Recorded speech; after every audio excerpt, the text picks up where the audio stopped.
All right, coming out of college. College graduates, pay attention. Getting your first job interview can be intimidating. For the do's and don'ts, Frances Trulise is here from Millennial Den. We say good morning to you. Good morning. And first I'm going to start with Millennial Den. Tell me what that is. It's a service designed to help new college graduates find their way into the professional job market. Which, as any college graduate will tell you, the ones like us who have succeeded in this, it can be tough. It's tough. It's difficult out there, even for the best and brightest. You know, statistically, about 2% of job applicants get called in for the interview. Yeah. Your average HR person spends about 6 seconds looking at a resume before they decide whether or not to bring somebody in. Let's focus on the resume, because there's so many, I think, and we were talking for the break, we're both adjunct professors at different schools. You're at University of Bridgeport, I'm at New Haven, and yet we almost teach the same stuff, and yet it's kind of eerie that we do have that same path with these students going, look,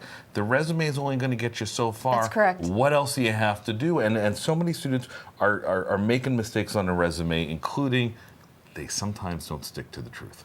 That's one piece of advice that I would give to college students. We all want to look our best. We all want to shine.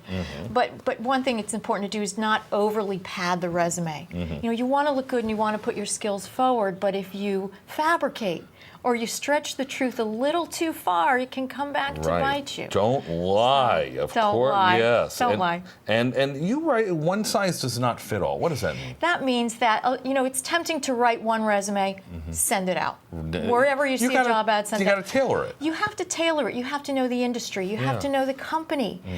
Focus it. An employer will know if you took the time and energy to focus it for that particular job.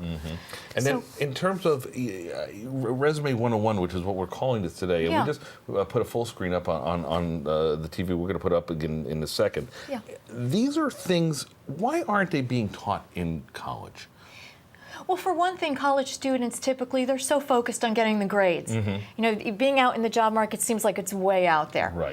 And another is career services are available, but a lot of them don't avail themselves And to I like it. the last line here, okay? It's not you, it's your resume.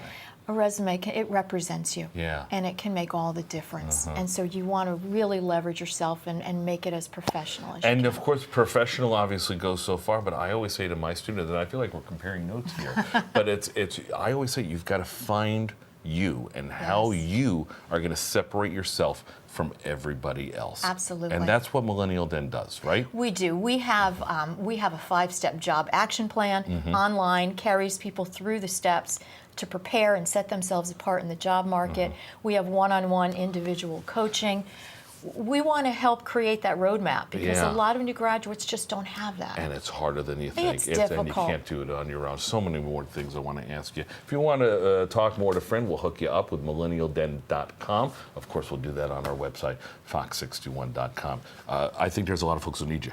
I think we're here to help them. That's why we're here. That's why we're here. Fran, thank you for coming in. We appreciate you. Thank you so much, Matt. We're going to take a time out right now, but we're going to go back to the breaking news in just a moment.